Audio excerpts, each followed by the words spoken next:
আধুনিক যুগ, কলকারখানার যুগ, ডিজিটাল যুগ। এই জন্য এখন আর আগের আদিম যুগের মতো হাতে কেউ কাজ করে না, ঢেঁকিতে করে না। তাই আমি মনে করলাম যে এইবার যে কুমড়ো বড়িগুলো করব সবই আদিম যুগের মতো করব, নিজে হাতে করব, মেশিনে করব না। আসসালামু আলাইকুম, কেমন আছেন আপনারা? আশা করি ভালো আছেন, আমিও ভালো আছি। আমি ফেরদৌসী আরেকটা ভিডিও আপনাদের মাঝে নিয়ে হাজির হয়ে গেলাম। আজকে আমি কুমড়ো বড়ি বানাবো। কিভাবে আমি কুমড়ো বড়ি বানাবো সেই পুরো প্রসেসিংটা আমি আপনাদেরকে দেখাবো।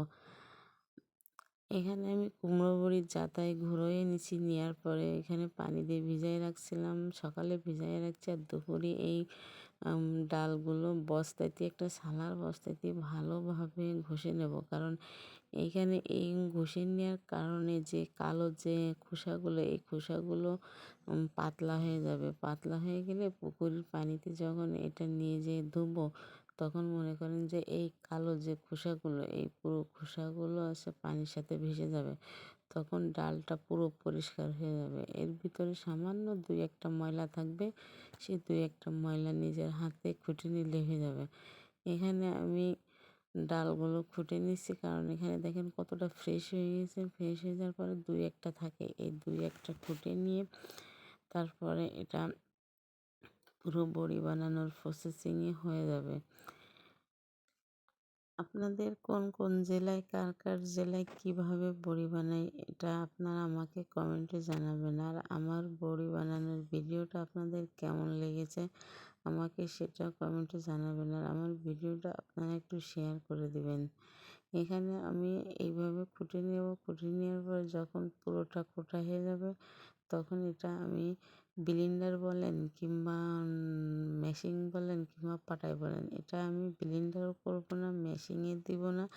এটা আমি নিজ হাতে পাটায় বেটে নেব। কারণ ব্লেন্ডারের থেকে, মেশিনের থেকে পাটায় বাটা যে বড়িগুলো, এই বড়িগুলো খেতে খুব ভালো লাগে। এখানে আমার সবগুলো আমি কুটে নেওয়া হয়ে গেছে।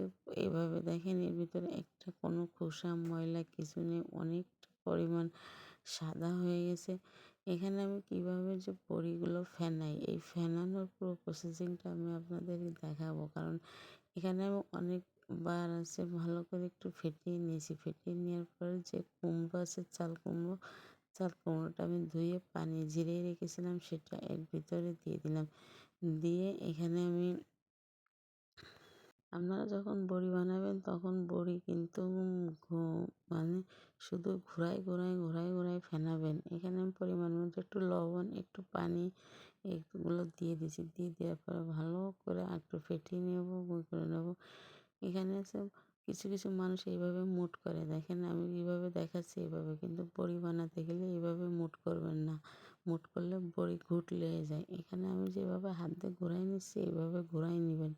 কারণ এইভাবে ঘোরালে বড়িটা খুব সেদ্ধ হয়, খুব ভালো মতো সেদ্ধ হয়। আর বড়ি ফেনানো হয়েছে কি হয়নি, এটা আপনারা এইভাবে পরীক্ষা করবেন। পানি নেবেন, পানির ভিতরে দিয়ে দেবেন, দিয়ে যখন বড়িটা ফুলে উঠবে, পানিতে ভেসে উঠবে, তখন উঠাই নেবেন। মনে করবেন যে এবার আপনার বড়িগুলো ফেটানো হয়ে গেছে, যাকে বলে ফেনানো হয়ে গেছে। এবার আমার ফেনানো শেষ, আমি বড়িগুলো সুন্দর করে দিয়ে নিলাম। নিজ হাতে নিজের কাজ একা একা করার ভিতরে যে কতটা আনন্দ, একটু কষ্ট হয় কিন্তু আনন্দই আছে। যে কেউ বলতে পারবে না যে আমি করেছি, ও করে নাই, আমি করেছি। এটার থেকে নিজের কাজ নিজে করার ভিতরে অনেক আনন্দ। আপনাদের কার মনে হয় যে আমার মতো যে নিজের কাজ নিজের করাটাই বেশি পছন্দ বোধ করেন, বেশি ভালো লাগে? কারণ আমি অন্যের কাজের থেকে আমার নিজের কাজ আমি নিজেই করতে বেশি ভালোবাসি। আমার ভিডিওটা আপনাদের ভালো লাগবে।